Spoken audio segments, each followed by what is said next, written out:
Hello विद्यार्थी मित्रों, अभी जस्ट ही आपकी एग्ज़ाम ख़त्म हुई होगी और अभी हम लोग आपने अच्छे से एग्ज़ाम दी होगी। अभी मुझे पता है बहुत अच्छे से आपने लिखा होगा।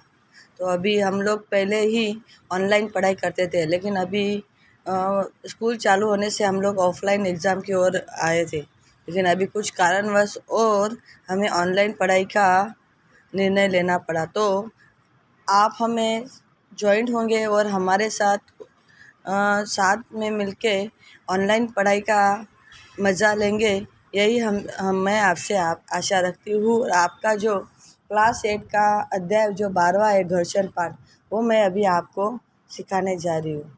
तो हम लोग जानते हैं कि जैसे देखिए कि अपने ट्रैफिक सिग्नल होता है, उस पर कार ट्रक चालक को अपने वाहन के मंद करते देखा हुआ है।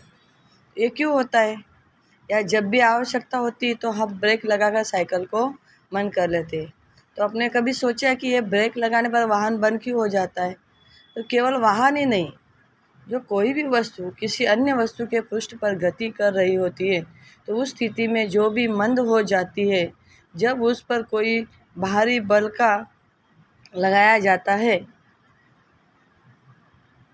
अंततः वह रुक जाती है। क्या आपने तो वो बल, वो क्या होता है, उसको घर्षण की वजह से वो रुकती है।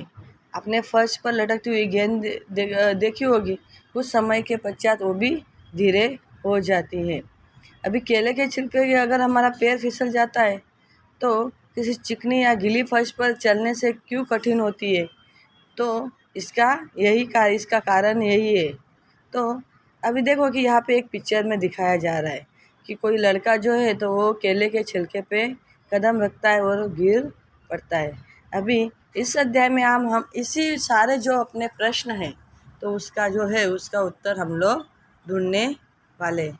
तो चलो अभी हम आगे देखते हैं कि आपने देखा ही होगा कि यदि आप बाई दिशा में बल लगाते हैं तो घर्षण दाई दिशा का कार्य करते हैं।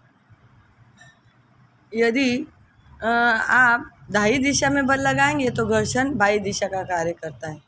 दोनों स्थितियों में घर्षण पुस्तक की गति का विरोध करता है। घर्षण बल सदैव लगाए गए बल का विरोध करता है। उपरोक्त क्रियापद में घर्षण बल पुस्तक तथा मेज पे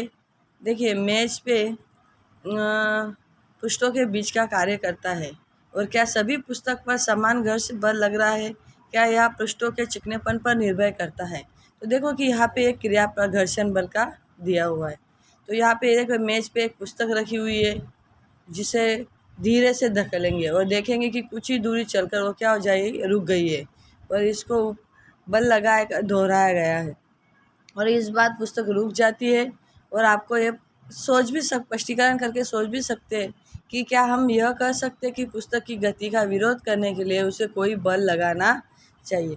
इस बल को हम लोग क्या कहते हैं? घर्षण बल कहते हैं। देखो यहाँ पे दिया हुआ है ए और बी में घर्षण पुस्तक तथा फर्श के पृष्ठों को सापेक्ष गति का विरोध करता है। अभी हम लोग यहाँ पे देखो कि ये कमानीदार तुला है। देखो ये तुला हम लोगों ने देखा हुआ है, जैसे भी कोई भारी वजन उठाता है यहाँ पे, नहीं तो देखो हम लोग बड़े बड़े सामान मार्केटों में, जो अपने सब्जी मार्केट हो या कोई अनाज हो, तो वहाँ पे क्या है कि कोई चीज़ ऐसे लटका के और एक उठाया जाता है, तो इससे हम लोग क्या करते हैं, नाप सकते हैं। तो कमानीदार तुला यह युक्ति है जिसके द्वारा किसी वस्तु पर लगाए हुए बल को मापा जा सकता है। इसमें एक ही कुंडली कमानी होती है जिसके बल लगाने पर प्रसार हो जाता है। कमानी के इस प्रकार के माप इसके अंशांकित पैमाने पर चलने वाले संकेतिक द्वारा की जाती है। पैमाने के पाठ्यपुस्तक द्वारा बल का परिणाम होता है।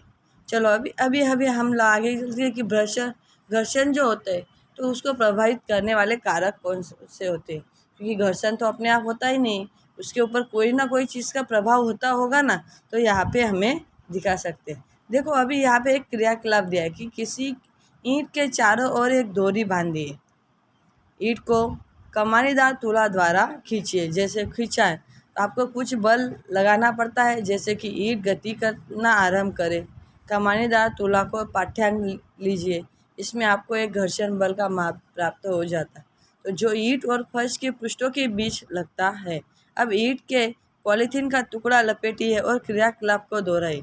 क्या आप उपयुक्त दोनों स्थितियों में कमानीदार तुला का पाठ्यांकों में कोई अंतर पाएंगे? यह अंतर का क्या कारण है? ईंट को जूट कर यह टुकड़ा लपेट कर इन क्रियाकलाप को दोहराना है। देखो यहाँ पे दिया हुआ है। अभी क्रियाकलाप देखो कि हमारा तीसरा है कि किसी चिकने फर्श अथवा किसी मेज पर कोई आनंद समतल बनाए। इसके लिए आप ईंटों की सहारे कोई रखी हुई लकड़ी का तख्ता का उपयोग कर सकते हैं। आनंद समतल के किसी बिंदु ए पे पेन कोई चिन्ह अंकित कीजिए। अब कोई पेंसिल सेल या बिंदु के नीचे लुढ़कने के लिए लिखिए। रुकने की पूर्व यह मेज पर कितनी दूरी तय करता है, यह दूरी को नोट कीजिए। और अब मेज पर कोई टुकड़ा बिछा दीजिए। यह सुनिश्चित कीजिए कि कपड़े में सिलवट न हो। उपयुक्त क्रियाकलाप में देखो यहाँ पे दिया हुआ है कि किस तरह से यहाँ पे इन लोगों ने एक पेंसिल और ईंटों द्वारा ये सब किया हुआ है। पेंसिल सेल विभिन्न पृष्ठों पर भिन्न भिन्न दूरियाँ देखो तय कर रही है। मेज पर रेत की पतली फर्श बिछाकर इस क्रियाकलाप को दोहराना है और यह क्रियाकलाप का आनंद समतल के ढलान समान रखना है। तो यहाँ पे देखो कि किस स्थिति में पेंसिल सेल द्वारा तथा दी गई दूरी सबसे कम है।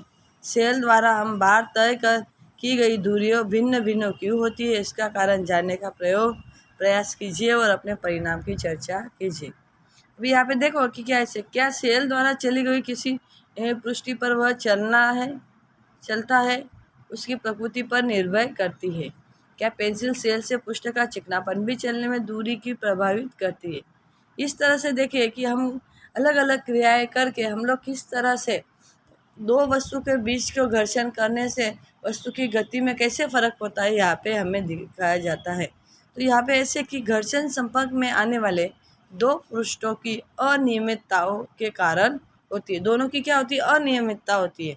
ऐसे पृष्ठों को देखने में बहुत चिकने लगते हैं, उनमें भी बहुत सारी सूक्ष्म अनियमितताएँ होती है। दो पृष्ठों की अनियमितताएं एक दूसरे के भीतर धंस जाती है। जब हम एक पृष्ठ पर दूसरे पृष्ठ की गति का कराने का समय करते हैं तो हमें इस अंतः बंधन पर भार पाने के लिए कुछ बल लगाना पड़ता है। खुरदरे पृष्ठ पर ये अनियमितताएं अधिक संख्या में होती है।